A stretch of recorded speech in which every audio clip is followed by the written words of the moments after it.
Welcome to మన TV. ముందుగా headlines చూద్దాం. రైతులకు CM Revanth Reddy good news. Ration కార్డులపైన ఫుల్ క్లారిటీ. పాస్బుక్ ఆధారంగానే రుణమాఫీ ఉంటుందన్న రేవంత్. కుటుంబాన్ని గుర్తించేందుకే రేషన్ కార్డు నిబంధన అని వెల్లడి.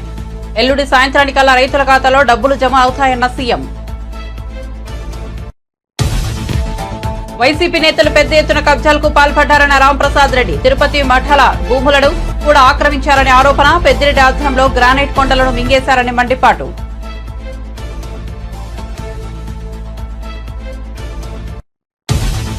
కేసీఆర్ కు విశ్వసనీయత లేదు, ఏమైనా చేయవచ్చని రేవంత్ భావిస్తున్నారన్న ఈటెల రాజేందర్. అడ్డదారులు దొక్కి కాంగ్రెస్ గెలిచిందన్న ఈటెల. రుణమాఫీ నిబంధనలు రైతులకు ఉరితాడుగా మారాయని విమర్శ.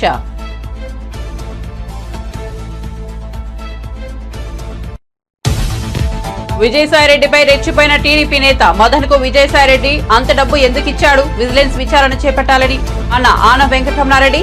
శాంతిభర్త మదన్ మోహన్ మీడియా సమావేశంలో చేసిన వ్యాఖ్యలను ఆనం ప్రస్తావన.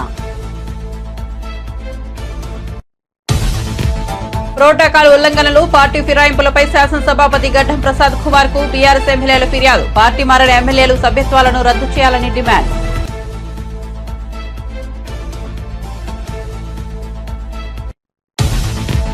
ఇప్పుడు ప్రోటోకాల్ గుర్తుకు వచ్చిందా అని TPCC working president T Jaggareddy ఎద్దేవా. గత బీఆర్ఎస్ ప్రభుత్వ హయాంలో తాను కూడా ప్రోటోకాల్ బాధితుడేనని గుర్తు. గతంలో కాంగ్రెస్ ను విడిన వారు ఇప్పుడు మళ్లీ వస్తున్నారని వ్యాఖ్య.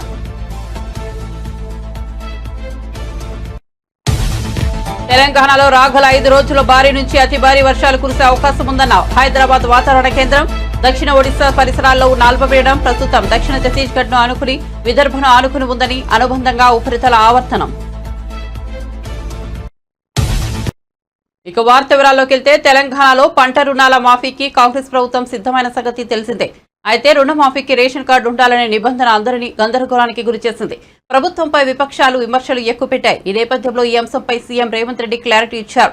పాస్బుక్ ఆధారంగానే 2 లక్షల రుణమాఫీ ఉంటుందని ఆయన చెప్పారు. అయితే కుటుంబాన్ని గుర్తించేందుకే రేషన్ కార్డు నిబంధన పెట్టామని తెలిపారు. ఈ నెల 18 లోపు 1 లక్షలోపు రుణాలను మాఫీ చేస్తామని చెప్పారు. ఎల్లుండి సాయంత్రానికల్లా రైతుల ఖాతాలో డబ్బులు జమ అవుతాయని తెలిపారు. రుణమాఫీ సంబరాల్లో మంత్రులు, ఎమ్మెల్యేలు, ప్రజాప్రతినిధులు పాల్గొంటారని తెలిపారు.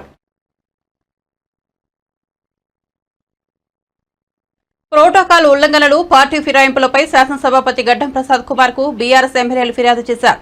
పార్టీ మారిన ఎమ్మెల్యేలు సభ్యత్వాలను రద్దు చేయాలని, 10 మంది బీఆర్ఎస్ ఎమ్మెల్యేలు, 6 ఎమ్మెల్సీలు పార్టీ ఫిరాయింపులకు పాల్పడ్డారని సభాపతి దృష్టికి తెచ్చామని కేటీఆర్ అన్నారు. ఫిరాయింపులపై వచ్చిన ఫిర్యాదులపై 3 నెలల్లోగా చర్యలు తీసుకోవాలని డిమాండ్ చేశారు. ఇది వరకు ఫిర్యాదులు ఇచ్చి 4 నెలలు గడిచినా చర్యలు తీసుకోలేదని మండిపడ్డారు.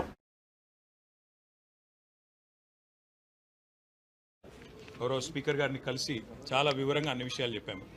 ప్రోటోకాల్ ఉల్లంఘనలకు సంబంధించిన విషయము చెప్పాము. దాంతోపాటు కాంగ్రెస్ ప్రభుత్వం వచ్చిన తర్వాత ఇప్పటి వరకు 10 మంది బీఆర్ఎస్ శాసనసభ్యులు, 6 శాసన మండలి సభ్యులు, 1 రాజ్యసభ సభ్యుడు పార్టీ ఫిరాయింపులకు పాల్పడ్డారు. ఈ విషయంలో మీకు ఆల్రెడీ పూర్తి సమాచారము, పూర్తి అవగాహన ఉంటుందనే విశ్వాసం మాకుంది. కానీ కొన్ని విషయాలు మీ దృష్టికి తీసుకొని రావాలి అని చెప్పి స్పీకర్ గారికి చాలా వివరంగా సుప్రీంకోర్టు తీర్పులతో సహా, సుప్రీంకోర్టు, హైకోర్టు, భారతదేశం అంతా జరుగుతున్న విషయాలన్నీ కూడా వివరంగా చెప్పాం. స్పీకర్ గారికి ఈరోజు మేము విజ్ఞప్తి చేసింది ఏమంటే, మీరు వెంటనే నిర్ణయం తీసుకోండి. ఇప్పటికే 4 నెలలు దాదాపుగా కావస్తూ ఉంది.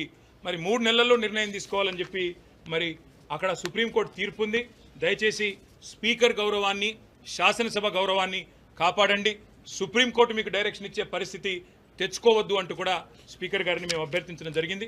చేతుల్లో రాజ్యాంగం పట్టుకొని పార్లమెంట్లో పోజులు, బయటికి వచ్చి కాంగ్రెస్ కార్యాలయంలో పార్టీ ఫిరాయించిన ఎమ్మెల్యేలకు వారిని వెన్నుతట్టి ప్రోత్సహించే విధంగా రాహుల్ గాంధీ గారు ప్రవర్తిస్తున్నారని చెప్పి కూడా నేను స్పీకర్ గారికి గుర్తు చేయడం జరిగింది.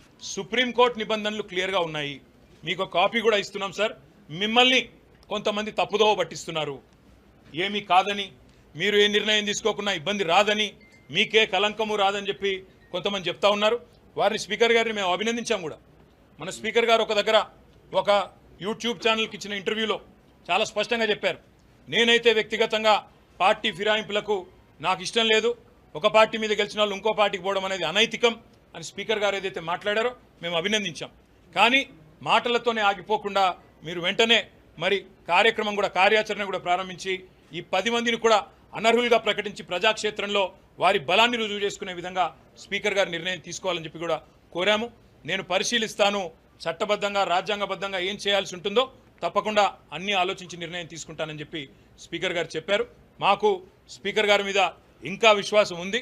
ఒకవేళ వారు కనుక నిర్ణయం తీసుకోకపోతే తప్పకుండా సుప్రీంకోర్టుకి పోతాము. ఇవాళ బడేబాయికి చోటాబాయికి పెద్ద తేడా ఏం లేదు. బడేబాయి అక్కడ చేస్తున్న పని ఇక్కడ ఈయన చేస్తున్నాడు చోటాబాయి, ఏం తేడా లేదు. ఆయన తనకుండే అన్ని సంస్థలను వాడుతున్నాడు, బెదిరిస్తున్నాడు రాజకీయ పార్టీలను, వైరపక్షాలను. ఈయన కూడా అదే పని చేస్తూ ఉన్నాడు. మాకు పార్టీ మారిన ఎమ్మెల్యేల మీద సానుభూతి ఉంది, ఎందుకంటే వాళ్ళు రాజకీయంగా ఆత్మహత్య చేసుకున్నారు. వారిని నేను కాపాడలేను, ప్రజలు తప్పకుండా వారిని శిక్షిస్తారు ప్రజాక్షేత్రంలో. అందుకే మేము చెప్పేది ఇవాళ రాజకీయాల్లో హత్యలు ఉండవు, ఆత్మహత్యలే ఉంటాయనడానికి ఇవే ఒక గొప్ప నిదర్శనం నేను అనుకుంటా ఉన్నా. ఎవరైతే కూలగొడతామని చెప్పారో మొట్టమొదటి పార్టీలో చేరిందే ఆయన. ఇప్పుడు మాకు డౌట్ ఏమొస్తుందంటే, ఏ కడియం శ్రీహరి అయితే చెప్పిండో ఆయన ముందు నుంచే కోవట్టుకున్నాడేమో, ముందు ఆయనతోనే చెప్పించి కథంతా చేస్తున్నాడేమో అని మాకు డౌట్ వస్తున్నది. మా శాసనసభ్యుల బృందం మొత్తం కూడా గౌరవ స్పీకర్ గారిని కలిసి చాలా వివరంగా అన్ని విషయాలు చెప్పాము. ప్రోటోకాల్ ఉల్లంఘనలకు సంబంధించి బీఆర్ఎస్ ప్రభుత్వ హయాంలో ప్రతిపక్ష ఎమ్మెల్యేలు, స్థానిక ప్రజాప్రతినిధులకు ప్రోటోకాల్ పాటించిన కేటీఆర్, హరీష్ రావులకు ఇప్పుడు ప్రోటోకాల్ గుర్తుకు వచ్చిందానని టీపీసీసీ వర్కింగ్ ప్రెసిడెంట్ జగ్గారెడ్డి ఎద్దేవా చేశారు. మంగళవారం గాంధీభవన్లో ఆయన మీడియాతో మాట్లాడారు. వారి పాలన హయాంలో గుర్తుకురాని ప్రోటోకాల్ పై ఇప్పుడు వారికి గగ్గోలు ఎందుకని మండిపడ్డారు. గత బీఆర్ఎస్ ప్రభుత్వ హయాంలో తాను కూడా ప్రోటోకాల్ బాధితుడేనని గుర్తు చేశారు. సంగారెడ్డిలో నన్ను విపక్ష ఎమ్మెల్యేగా అవమానించారని, అయినా పెద్ద మనసుతో నేను పట్టించుకోలేదన్నారు. ప్రభుత్వ కార్యక్రమంలో ఓడిపోయిన మాజీ ఎమ్మెల్యే కొబ్బరికాయ కొట్టేవారని, ఆ సమయంలో హరీష్ రావు జిల్లా కలెక్టర్ పక్కనే ఉండేవారని గుర్తు చేశారు. ఎమ్మెల్యే ఉన్నావు, నువ్వు కొబ్బరికాయలు కొట్టాలి. మంత్రి వస్తుండే పోతుండే, అసలు కలెక్టర్ ఆఫీస్కి వెళ్ళి ఫోన్లు కూడా ఉండకుండే. ఎమ్మెల్యే నేను, హరీష్ రావు ఓడిపోయిన ఎమ్మెల్యే వచ్చి కొబ్బరికాయలు కొడుతుంది. నేను ఒకరోజు మా పార్టీ నాయకులు, కార్యకర్తలు, ప్రజలు కూడా అడిగారు, అదేందన్నా నువ్వు ఎమ్మెల్యే ఉన్నావు, నువ్వు కొబ్బరికాయలు కొట్టాలి, మరి ఎక్స్ఎమ్మెల్యే కొబ్బరికాయలు కొడుతున్నాడు, హరీష్ రావు పక్కన నిలబడ్డాడు, ఆ పక్క కలెక్టర్ ఉన్నాడు, ప్రోటోకాల్ ఏం లేదన్నా అంటే నేనన్నా, అదే మనకు ఉదారమైన స్వభావం ఉన్నదిరా, కొట్టుకొని కానీ అన్నా. కొబ్బరికాయలు ఏంద్రా, గుమ్మడికాయలు కూడా కొట్టుకొని పోనాడని చెప్పేసి నేను ఎప్పుడు కూడా, ఎందుకంటే కలెక్టర్ కానీ అధికారులకు కానీ ఫోన్ చేయలే, అరే నాయనా నేను ఎమ్మెల్యే ఉన్నా, నేను కొట్టాల్సిన కొబ్బరికాయలు గుమ్మడికాయలు అవతలోడు ఓడిపోయినాడు కొడుతున్నాడు, మరి మంత్రి ఏమో పక్కకు నిలబడ్డాడు, ఆ కలెక్టర్ ఏమో చేతులు కట్టుకొని నిలబడ్డాడు, ఇక అట్లా నేను ఒక ఎగ్జాంపులే కానీ నేను జాలిపడ్డా. నాకు జర పెద్ద గుణం కదా, పెద్ద మనసు కదా, మా పోని కొట్టుకోపోని పిల్లగాడు ఏదో కొట్టుకుంటున్నాను వదిలేసిన. అంటే వేస్ట్ అది. వాళ్ళు ఈ ప్రోటోకాల్ గురించి ముఖ్యమంత్రి రేవంత్ రెడ్డి గురించి మాట్లాడడం, ఇప్పుడు మా కాంగ్రెస్ పార్టీ, మా ప్రభుత్వం, ముఖ్యమంత్రి గారి యొక్క పరిపాలన ముందు బెటర్ నేనేమంటున్నా, కేటీఆర్, హరీష్ రావుకి మీరు ముఖ్యమంత్రి గారు స్పెషల్ అపాయింట్మెంట్ తీసుకొని ఒకసారి మళ్ళా నేర్చుకోండి. మీరు సలహా ఇస్తున్నారు ఇద్దరికి.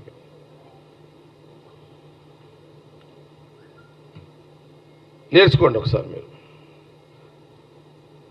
ఇక మళ్ళీ మీరు కాలేజ్ అయిపోయింది, మీరు కాలేజ్ చదివినారని మీరు అనుకుంటున్నారు, మళ్ళీ మీరు యూకేజీ నుంచే స్టార్ట్ చేయండి, మళ్ళీ నేర్చుకోవాలి తప్పదు మీకు. అది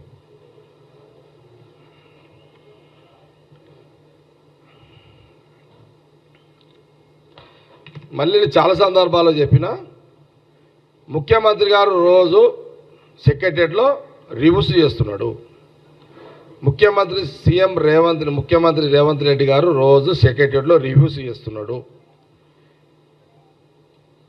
దేశ విదేశాల నుంచి డెలిగేట్స్ వస్తున్నారు.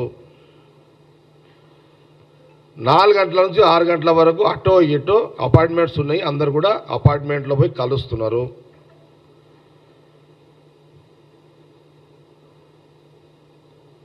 నేను నెల రోజులు నేను మొన్న పోయినా, నేను ముఖ్యమంత్రి గారి ఛాంబర్కి పోయినా. గత ప్రభుత్వ హయాంలో వైసీపీ నేతలు పెద్ద ఎత్తున భూ కబ్జాలకు పాల్పడ్డారని మంత్రి రాంప్రసాద్ రెడ్డి ఆరోపించారు. తిరుపతి మఠాల భూములను కాజేశారని మండిపడ్డారు. దేవాలయ శాఖకు చెందిన భూములను భారీగా ఆక్రమించేశారని చెప్పారు. కబ్జాకు గురైన భూములను తప్పకుండా ప్రభుత్వానికి అప్పగిస్తామని తెలిపారు. మాజీ మంత్రి పెద్దిరెడ్డి ఆధ్వర్యంలో గ్రానైట్ కొండలను మింగేశారని చెప్పారు. ప్రతిరోజు వేల ట్రిప్పులతో ఇసుకను తరలించారని అన్నారు. వైసీపీ ప్రభుత్వ బాధితులు ఎవరైనా సరే ప్రభుత్వం వద్దకు వస్తే వారి సమస్యలను పరిష్కరిస్తామని హామీ ఇచ్చారు. పార్టీ అధికారంలోకి వచ్చిన 35 రోజుల్లోనే గత 5 సంవత్సరాల్లో జరిగిన దోపిడీ విషయంలో సరైన ప్రణాళికతో మేము ముందుకెళ్తున్నాం. ముఖ్యంగా గత 5 సంవత్సరాల్లో రాష్ట్ర ప్రభుత్వానికి సంబంధించిన అలాగే రాష్ట్ర ప్రజల యొక్క ఆస్తులను దోపిడీ చేసిన ఆనాటి ప్రభుత్వం యొక్క భూములనైతేనేం వాళ్ళు దోచుకున్న ఖనిజాలైతేనేం దీనిల మీద సమగ్ర విచారణతో ఈరోజు మా ప్రభుత్వం ముందుకెళ్తా ఉంది. దాంట్లో ముఖ్యంగా నిన్న మా ముఖ్యమంత్రి వర్యులు రాష్ట్రంలో ఉన్న భూములపై శ్వేతపత్రం రిలీజ్ చేయడం జరిగింది. దాంట్లో కొన్ని నిజాలు మీ దృష్టికి తీసుకోబోదలిచాం. ముఖ్యంగా గత 5 సంవత్సరాల్లో ఆంధ్ర రాష్ట్రంలో సుమారు 1,75,000 ఎకరాల భూమిని వైసీపీ పార్టీ నాయకులైతేనేం కార్యకర్తలైతేనేం కాజేయడం జరిగింది. దానిలో ప్రభుత్వం భూములు ఉన్నాయి, మఠాలకు సంబంధించిన భూములు, దేవాలయాలకు సంబంధించిన భూములు, అలాగే ప్రజలకు సంబంధించిన భూములు ఉన్నాయి. దీనిలో విలువ అక్షరాల 35,000 కోట్ల రూపాయలు అంటే మీరు అర్థం చేసుకోవాలా. ఆ రోజు ఆర్థిక వనరులు సమకూర్చుకునే దానికి ఆనాటి ముఖ్యమంత్రి జగన్మోహన్ రెడ్డి ఆయన మంత్రివర్గంలో ఉన్న కొందరు బడా నాయకులు ప్రభుత్వం యొక్క భూములను వాళ్ళ పేర్లతో రిజిస్టర్ చేసుకోవడం జరగడం, అలాగే గవర్నమెంటు అలాగే మాన్యాలకు సంబంధించిన భూములను ఆన్లైన్లలో చేసుకోవడం, డీకేటీ భూములను కూడా కాజేయడం, మానవాళికే చేటైన వంకపరం పోగులు, నాలాలు, చెరువులు ఇవన్నీ కబ్జా చేసిన ఘనత ఆ ప్రభుత్వానికే దక్కింది. ఎక్కువ ఈ కార్యక్రమాలు చేపట్టింది ఎమ్మెల్యేలు, మంత్రులుగా చలామైన వాళ్ళే. మేము ఈ 35 రోజుల్లో మా అధికారుల ద్వారా సమీక్షలు నిర్వహించి ల్యాండ్లలోకి వెళ్ళి ఎవరెవరు ఆధీనంలో ఉన్నాయని చూస్తే అక్కడ విస్తురపోయే నిజాలు బయటకు వచ్చాయి. చిత్తూరు జిల్లాలో ఆనాటి మంత్రి అలాగే ఎంపీగా ఉన్న అతను వాళ్ళ కుటుంబ సభ్యులు సుమారు 3,000 ఎకరాల భూములను వాళ్ళ పేర్లతో పెట్టుకోవడం జరిగింది. పులిచెర్ల అయితేనేం, అలాగే అంగళ్ళు తమ్మలపల్లి కాన్స్టిట్యున్సీలు అయితేనేం, మదనపల్లి, పుంగునూరు చెప్పుకుంటా పోతే ఎక్కడ చూసినా ఆ భూములను కాజేసినారు. తిరుపతి విషయానికి వస్తే ఎప్పుడు నుంచో మఠాల్లో ఆధీనమైన ఉన్న భూముల్ని కూడా కాజేయడం జరిగింది. మేము ఒకటే చెప్తున్నాం, ప్రజలకు భరోసా ఇచ్చాం. ఎప్పుడైతే తెలుగుదేశం పార్టీ ప్రభుత్వం ఏర్పాటు అవుతుందో తప్పకుండా విచారించి ఆ భూములన్నీ ప్రభుత్వానికి అప్పచెప్తామని చెప్పాం.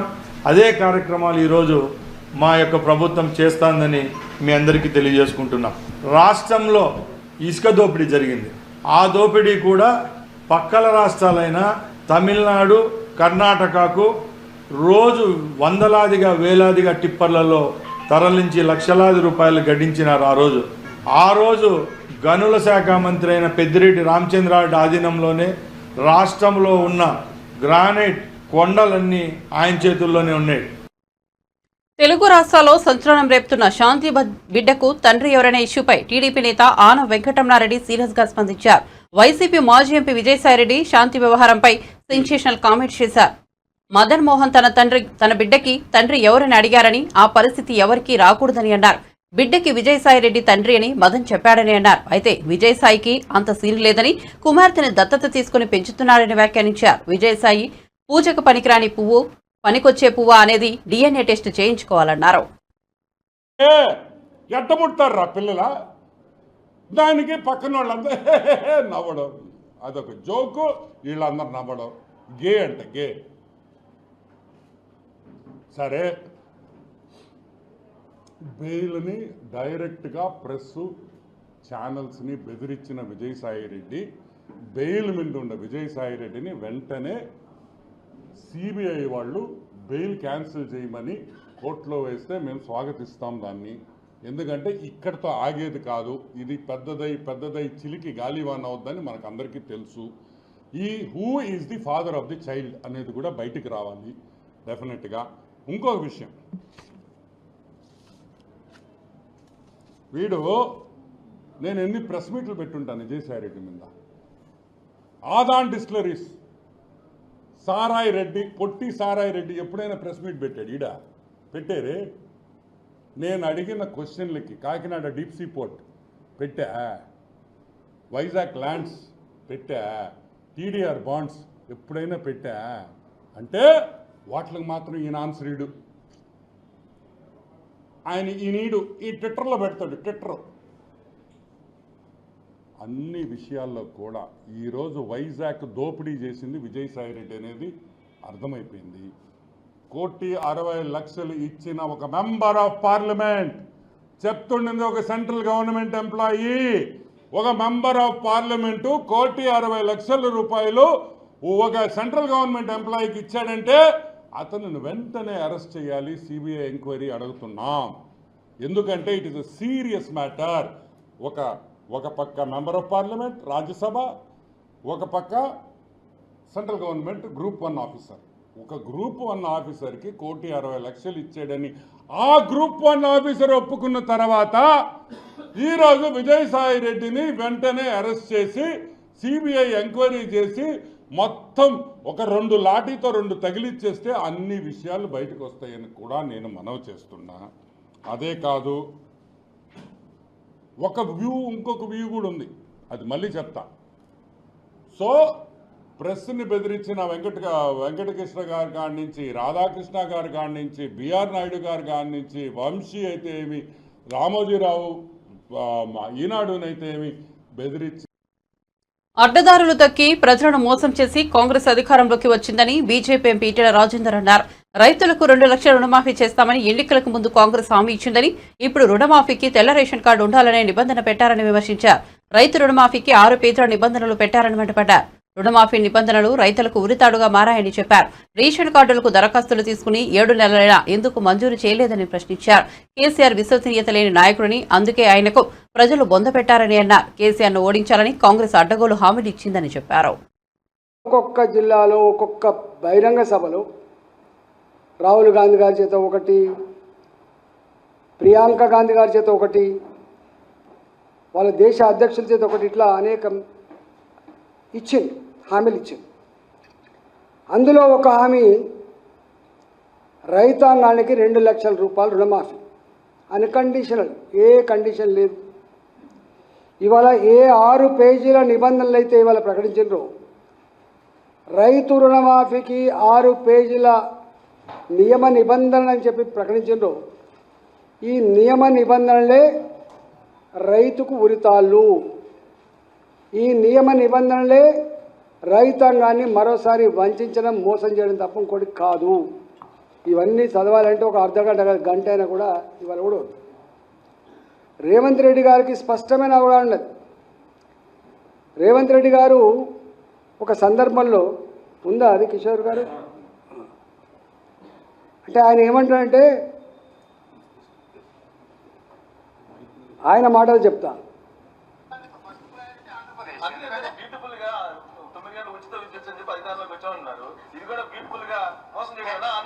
నేనేమంటున్నా అంటే ఆంధ్ర తెలంగాణ కాదు, మొత్తం భారతదేశంలో ప్రజలు మమ్మల్ని రాజకీయ నాయకులు మోసం చేయాలని కోరుకుంటుండ్రు. ప్రజలు మేము నిజం చెప్తే వాళ్ళు నమ్మడం కాదు, ఇష్టం ఉండదు వాళ్ళకు. నమ్మకపోవడం వేరు.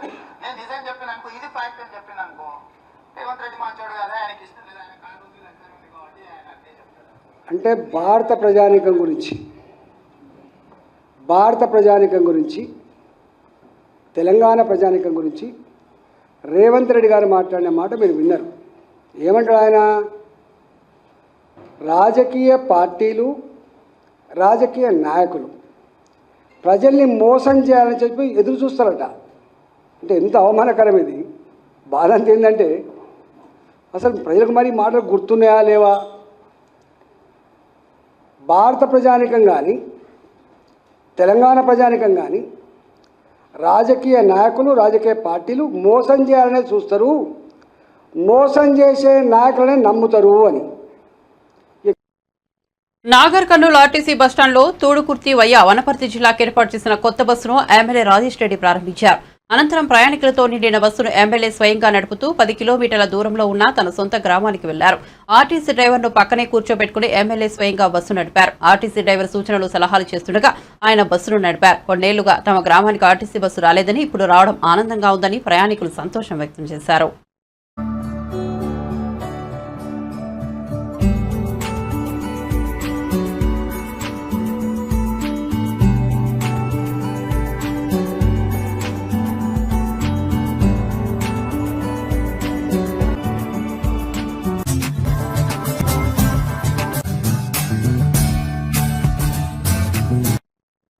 బల్కంపేట కళ్యాణంలో రాతోత్సవ కార్యక్రమంలో పోతురాజులకు శివసత్తులకు అవమానం జరిగిందని జోగిని శ్యామల ఆవేదన వ్యక్తం చేశారు. సోమాజిగూడ ప్రెస్ క్లబ్లో మంగళవారం జోగిని శ్యామల మీడియా సమావేశంలో మాట్లాడారు. రాతోత్సవంలో జోగినీలు శివసత్తులపై లాఠీచార్జ్ చేసి అవమానించారని ఆమె అన్నారు. మమ్మల్ని కొట్టినందుకు మేం మనస్తాపానికి గురయ్యామని జోగిని శ్యామల చెప్పుకొచ్చారు. రాజు బాగుండాలని, రాష్ట్రం బాగుండాలని మేము అమ్మవార్లను పూజిస్తాం. అలాంటి మమ్మల్ని అడ్డుకుంటున్నారని ఆమె తెలిపారు. నా రిక్వెస్ట్ చేసి వేడుకుంటున్నాను. ఎందుకంటే ఆ బంగారు బోనం అమ్మవారి ముక్కు పుడకలు, అమ్మవారికి వచ్చిన నగదు, కమ్మలు, పుస్తెలు ఇవన్నిటితో కరగబోసి చేయించింది. ఇది కావాలంటే రికార్డ్ మీరు తీసుకోండి. అది అందరికీ రైట్ ఉండదు. ఆ బంగారు బోనం ఎత్తుకోవడం వల్ల ఈరోజు ఎంతమంది ఇబ్బందుల పాలయ్యారో మీ అందరికీ తెలుసు. అది వాళ్ళు కావాలని చేయలేకపోవచ్చు, కావాలని చేశాను, నేను పేర్లు కూడా ఎత్తట్లేదు, కావాలని చెయ్యలేదు, కానీ బాగా చెయ్యాలి, జాతర బాగా చెయ్యాలని చేసి ఉంటారు. పాపం వాళ్ళని కూడా నేను దూషించాను. కానీ అది నజర్ బోనం లాగా, సదర్ బోనం లాగా అది ఎత్తుకునే రైటు ఒక జోగోళ్ళకే, లేకపోతే ఆ మాతంగికో, ఆ రంగం చెప్పే ఆమెకో అది ఉంటుంది. మీరు పక్కన మీరు పర్సనల్గా ఇంకో బంగారు బోనం చేయించండి కావాలంటే, మీ గవర్నమెంట్ నిధులు కేటాయించి చేయండి. కానీ అది అమ్మవారికి వచ్చిన బంగారాన్ని రంగరించి చేసిన బోనం కాబట్టి ఎవరు ఎత్తుకున్నా వాళ్ళకి అరిష్టం జరుగుతుంది. ఇది నా రిక్వెస్ట్. మీరు మీరు ఒకసారి దీని మీద దృష్టి పెట్టండి. మీరు మట్టి కుండలో తెచ్చినా అమ్మవారి ప్రసన్నం అవుతుంది. మీరు ప్రతి సీఎం వచ్చి ఇక్కడ బోనం సమర్పించే ఆనవాయితీ ఉంది. మీరు కూడా రండి, వచ్చి బోనం చెయ్యండి. అందులో మాలాంటి వాళ్ళకి ఇబ్బందులు లేకుండా మీరు మంత్రి గారు, కొండా సురేఖ గారు, మీకు కూడా ఒక రిక్వెస్ట్ చెప్తున్నాను. మాకు అంత ఇష్యూ అయింది, నేను వచ్చి మీకు ఒక రిప్రజెంటేషన్ ఇచ్చాను. మీరు కనీసం ఎలా ఉంది అని మీ సబార్డినేట్స్ ఎవరు తర్వాత వాళ్ళు ఉంటారు కదా, వాళ్ళైనా ఒక మాట, మరి శ్యామల వచ్చింది కదా, ఏం జరిగింది, ఎట్లా ఉంది, బాగుందా అని అయినా కనుక్కోవాలి కదమ్మా. మీరు పాస్లైనా ఇప్పించమని ఎండోమెంట్ వాళ్ళకి చెప్పాలి కదా. నేను అందుకే మొన్న నా పర్సనల్ గ్రడ్జ్ ఏమీ లేదు ఇందులో. ఎండోమెంట్ నిర్వహించే బోనాల కార్యక్రమం ఎండోమెంట్ వాళ్లే తీసుకొస్తారు కాబట్టి ఎండోమెంట్ వాళ్లే దీన్ని సమీక్షించి దీంట్లో ఏం ప్రాబ్లమ్స్ ఉన్నాయో మా జోగినీలు కానీ శివశక్తులకు కానీ ఫెసిలిటీస్ ఏర్పాటు చేసి మీరు దగ్గరుండి చెయ్యండి. మా ఆటపాటతో మీరు వెనకాలండి మాతో కలిసి రండి బోనానికి, అంత అంగరంగ వైభవంగా కలిసి చేద్దాం. ఎంత బాగుంటుంది, అమ్మవారు కూడా ఎంత ప్రసన్నం అవుతుంది. ఇంకొకటి, మారుబోనం అనేది కూడా మహంకాళి జాతరకి చాలాసార్లు అమ్మవారు భవిష్యవాణిలో చెప్పినా దాన్ని కొంత రాజకీయంగా పరంగా చూసి వీళ్ళు వాళ్ళ మీదేసి వాళ్ళు వీళ్ళ మీదేసి ఆ బోనం కూడా సరిగ్గా నిర్వర్తించట్లేదు. నా దగ్గర 16 సంవత్సరాల పేపర్ కట్టింగ్స్ ఉన్నాయి. తొలి బోనం అతిలి ఫ్యామిలీ నుంచి ఎలాగైతే తెస్తానో మారు బోనం కూడా మహంకాళి అమ్మకి మారు బోనం ఎత్తుకునేదాన్ని, అది కూడా రాను తీసేశారు. ఈ కల్చర్ ఏదైతే ఉందో దీన్ని ఒకసారి క్షుణ్ణంగా ఆలోచించి వాళ్ళు చేసే కార్యక్రమాలని వాళ్ళని చేయనివ్వండి. ఎందుకంటే మీకు తెలియదు, ఇప్పుడు పెద్ద వాళ్ళకి నేను ఒప్పుకుంటాను, సీఎం గారికో మినిస్టర్ గారికో అది తెలియదు, కానీ ఒక్కసారి అడగండి ఎవరు ఏం జరుగుతుంది ఇక్కడ కల్చర్ ఏంటి అని. ఒక 10 నిమిషాలు గుడిలో కూర్చోండి. ఆ గుడికి సంబంధించిన వాళ్ళు, ఆ చైర్మన్సో లేకపోతే ఈవోలో వాళ్ళందరూ ఉంటారు కదా, వాళ్ళతో కూర్చొని మాట్లాడండి. ఒక్కొక్క గుడికి కమిటీలు పంపించండి, ఒక కమిటీ వేయండి. మీరు ఇంకొకటి చెప్తాను, కమిటీ అంటాను కదా, మీరు ఎండోమెంట్ కమిటీ ఒకటి వేసేస్తారు, వదిలేస్తారు. ఏ దేవాలయాలకు ఆ దేవాలయ కమిటీలు విడివిడిగా ఉంటాయి. ఈ అన్నిటికీ బియాండ్ ఒక కమిటీని వేసి అన్ని గుళ్ళల్లోకి సంబంధించిన వాళ్ళని పెట్టి అన్ని గుళ్ళల్లో సమీక్షించేలాగా ఆ కమిటీలు వెళ్ళి అన్ని గుళ్ళల్లో మెయిన్ మనకి ఎన్ని గుళ్ళు ఉన్నాయి, గోల్కొండ ఉంది, మహంకాళి టెంపుల్ ఉంది, ఎల్లమ్మ ఉంది, ఏడుపాయలు ఉంది. అక్కడైతే హైదరాబాద్ ఆషాఢంలో జరగవు. రైతులందరికీ ఎలాంటి షరతులు లేకుండా రుణమాఫీ చేయాలని బీఆర్ఎస్ తరఫున మాజీ మంత్రి హరీష్ రావు డిమాండ్ చేశారు. అసెంబ్లీ ప్రాంగణంలో ఏర్పాటు చేసిన మీడియా సమావేశంలో ఆయన మాట్లాడారు. కొత్త రేషన్ కార్డులు జారీ చేయకుండా ప్రభుత్వం జాప్యం చేయడంతో చాలా మంది రైతులు రుణమాఫీకి అర్హత కోల్పోతున్నారని చెప్పారు. రుణమాఫీకి పాస్బుక్ మాత్రమే ప్రామాణికంగా తీసుకోవాలని కోరారు. పైనే ప్రభుత్వం ఎక్కువ దృష్టి పెట్టిందని స్పష్టంగా అర్థమవుతా ఉంది. మొత్తంగా రైతు రుణమాఫీలో రైతుల సంఖ్యను తగ్గించడానికి, రుణమాఫీ డబ్బును తగ్గించడానికి రాష్ట్ర ప్రభుత్వం అనేక నిబంధనలు పెట్టి కోతలు పెట్టే ప్రయత్నం చేసింది. రైతును రైతుగా చూడాలి గాని రేషన్ కార్డు నిబంధన పేరిట, కుటుంబ నిబంధన పేరిట రైతుల సంఖ్యను తగ్గించడానికి రాష్ట్ర ప్రభుత్వం ప్రయత్నం చేసింది. రైతు రుణమాఫీకి ఇన్ని రంధ్రాన్వేషణలు ఎందుకు? ఆ రోజేమో ముఖ్యమంత్రి గారు వెంటనే పోయి రుణాలు తెచ్చుకోండి అని ఆ రోజు రైతులను ఆకర్షించడానికి, ఓట్లు దండుకోవడానికి ముఖ్యమంత్రి గారు ప్రయత్నం చేశారు. రేషన్ కార్డు, ఒక కుటుంబానికి రేషన్ కార్డును ఆధారంగా తీసుకుంటాం, ఒక కుటుంబంలో ఒక రైతుకు మాత్రమే రుణమాఫీ చేస్తామంటున్నారు. మరి ఎన్నికల ముందు కూడా రేషన్ కార్డు ఉన్నవాళ్లు మాత్రమే ఉరకండి, వాళ్లకు మాత్రమే రుణమాఫీ చేస్తామని చెప్తే బాగుండేది కదా. ఆ రోజేమో ప్రతి రైతుకు అని మాట్లాడారు. 70 లక్షల మంది రైతులు అనే పదం వాడారు. ఆ వీడియో కూడా ఉంది. ఇవాళేమో కొందరు ఆగబడుతున్నావు. ఇది ఎక్కడి పద్ధతి అని మేము అడుగుతా ఉన్నాం. బ్యాంకులు రుణం ఇచ్చేటప్పుడు రేషన్ కార్డు చూడలే కదా. బ్యాంకుల్లో రుణం ఇచ్చేటప్పుడు పాస్బుక్లను చూసి రుణం ఇచ్చారు. బ్యాంకులు నీకు రేషన్ కార్డు ఉన్నాయా, నీ కుటుంబంలో ఎంతమంది ఉన్నారు అని ఏ షరతులు బ్యాంకులు అడగలేదు. కానీ ఆ రోజు బ్యాంకులకు లేని షరతులకు ప్రభుత్వానికి ఎందుకు అని నేను అడుగుతా ఉన్నా. అతను రైతా కాదా చూడండి, అతనికి భూమి ఉందా లేదా చూడండి. అంతేగాని ఇవాళ కుటుంబము రేషన్ కార్డు పెట్టి ఇవాళ ఈ గైడ్ లైన్స్ పెట్టి కోతలు పెట్టే ప్రయత్నం చేస్తా ఉన్నారు. రుణమాఫీ గైడ్ లైన్స్ అంటే ఏమో అనుకున్నాం, గోల్డ్ లోన్స్ కంటే దారుణంగా ఉన్నాయి. అంటే ఇలా ఎట్లా కనబడుతుందంటే చేతల పాలన పోయి షరతుల పాలన వచ్చినట్టుగా కనబడతా ఉంది. ఒక రకంగా ఇండ్లలో కొట్లాట పెట్టినట్టు.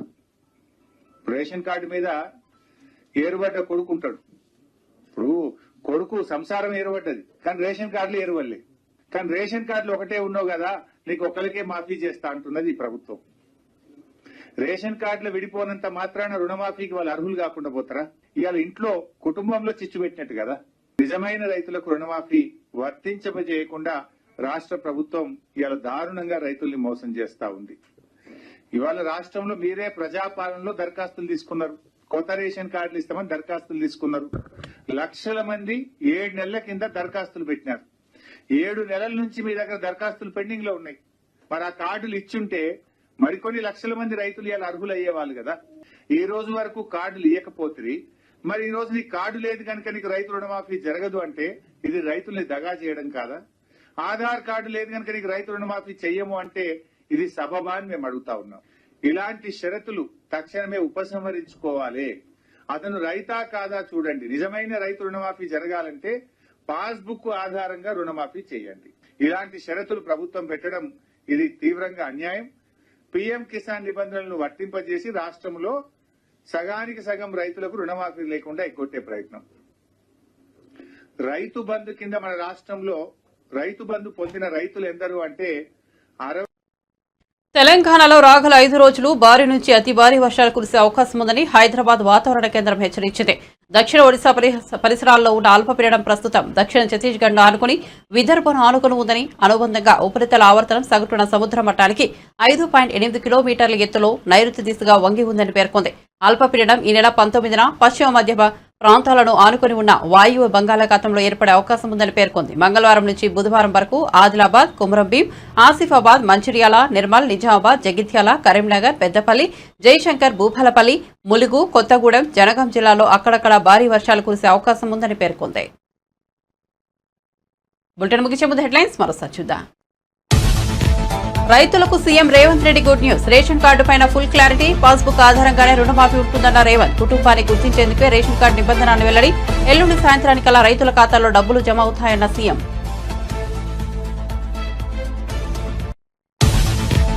వైసీపీ నేతలు పెద్ద ఎత్తున కబ్జాలకు పాల్పడ్డారన్న రాంప్రసాద్ రెడ్డి. తిరుపతి మఠాల భూములను కూడా ఆక్రమించారని ఆరోపణ. పెద్దిరెడ్డి ఆధ్వర్యంలో గ్రానైట్ కొండలను వింగేశారని మండిపాటు.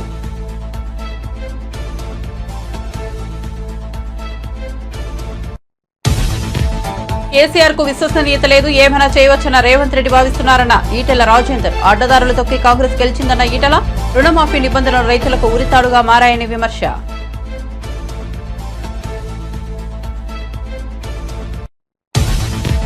విజయసాయిరెడ్డిపై రెచ్చిపోయిన టీడీపీ నేత మదన్ కు విజయసాయిరెడ్డి అంత డబ్బు ఎందుకు ఇచ్చాడు?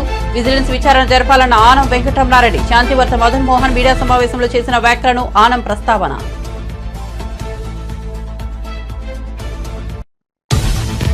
ప్రోటోకాల్ ఉల్లంఘనలు, పార్టీ ఫిరాయింపులపై శాసనసభాపతి గడ్డం ప్రసాద్ కుమార్ కు బీఆర్ఎస్ ఎమ్మెల్యేల ఫిర్యాదు. పార్టీ మారిన ఎమ్మెల్యేల సభ్యత్వాలను రద్దు చేయాలని డిమాండ్.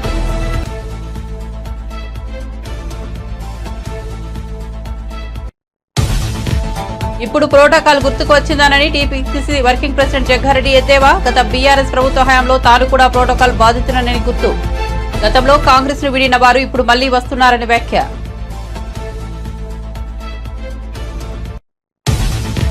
తెలంగాణలో రాగల 5 రోజులు భారీ నుంచి అతి భారీ వర్షాలు కురిసే అవకాశం ఉందన్న హైదరాబాద్ వాతావరణ కేంద్రం. దక్షిణ ఒడిశా పరిసరాల్లో ఉన్న అల్పపీడనం ప్రస్తుతం దక్షిణ ఛత్తీస్గఢ్ ను ఆనుకుని విదర్భను ఆనుకుని ఉందని అనుబంధంగా ఉపరితల ఆవర్తనం. మరిన్ని అప్డేట్స్ కోసం చూస్తూనే ఉండండి మన టీవీ.